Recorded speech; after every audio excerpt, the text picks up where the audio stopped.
8월 1일 공감 장전 시황 시작하도록 하겠습니다. 제롬 파월 FED 의장이 9월 금리 인하 가능성을 시사한 가운데 최근 증시 약세에 따른 저가 매수세가 유입된 영향으로 3대 지수가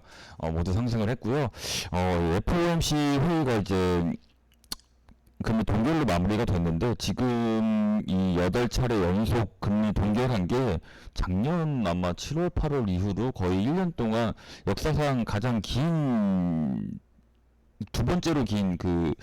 금리 동결 기간이라고 합니다. 그리고 이 이후에 9월 금리 인하 가능성을 좀 강하게 시사한 점이 증시에 긍정적으로 작용했고, 그리고 또 강하게 좀 언급했던 부분들이 우리 연준과 정치는 완전히 좀 분리되어 있다라고 얘기를 하면서 표면적으로는 지금 미국 대선과는 이제 좀 관계가 없는 듯한 그런 뉘앙스를 계속 주려고 좀 노력을 했고요. 발표된 미국의 경제 지표도 둔화 신호를 좀 보이면서 금리 인하 기대감을 좀 키우고 있고, 그리고 전일 이제 반도체 관련주가 좀 크게 좀 낙폭이 나왔고, 좀 전체적으로 최근 7월 말 좀 부진한 모습을 보였는데, 모건 스탠리가 좀 엔비디아에 대해서 최근 감해도가 됐다고 좀 얘기를 하면서 최선호주로 선정된 이 엔비디아가 플러스 13%가량 급등을 하고, 엔비디아의 대항마로 언급되어 온 AMD 같은 경우에서도 4.436% 상승하면서 전체적으로 반도체가 큰 반등이 나오고, 반도체 섹터 지수 자체가 7% 정도의 상승하는 그런 좀 기념적인 반등을 보여주었습니다. 우리나라 증시도 전일 뉴욕 증시의 큰 하락과 중동 리스크 확대로 인해서 이런 좀 시장의 우려가 안 좋았는데, 다행히도 좀 삼성전자 실적 발표가 좋게 나오면서 우리는 좀 빠르게 선방을 했단 말이에요. 요 부분에 또 엔비디아의 상승에 대한 긍정적인 모습을 보여주면서 큰 폭의 상승 흐름이 기대가 되는 부분이고요. 그리고 FOMC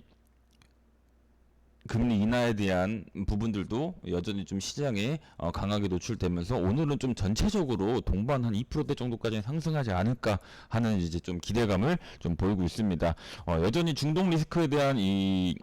우려는 부각되고 있지만, 오히려 한동안 움직임 없었던 해운주들의 좀 상승 흐름을 도와줄 수가 있고, 지금 하루 만에 이렇게 너무 반도체 섹터가 크게 올랐기 때문에 지금 뭐 추가적으로 큰 전쟁이 확대되는 구간이 좀 보이지가 않는다면, 우선 오늘 시장에는 중동 리스크에 대한 부분들이 시장에 너무나 큰 악영향을 끼치기에는 반도체 호재가 좀 너무 커서 오늘은 좀 큰 영향을 못 줄 수는 있을 것 같아요. 좀 반도체 섹터 큰 반등이 기대되는 가운데 전일 이제 삼성전자와 SK하이닉스 등 반등했던 것을 좀 선반영한다면은 좀 낙수 효과까지 테마 수급 전체적으로 기대해 볼 수가 있으니까 전체적으로 실시간 수급 잘 포착하도록 하겠고, 다만 이제 오후 들어서 이런 중동 리스크에 대한 또 여러 가지 변수라든지 이에서 좀 시세 차익세가 좀 윗꼬리를 남길 가능성은 있으니까 실시간 수급 잘 포착해서 대응해 보도록 하겠습니다.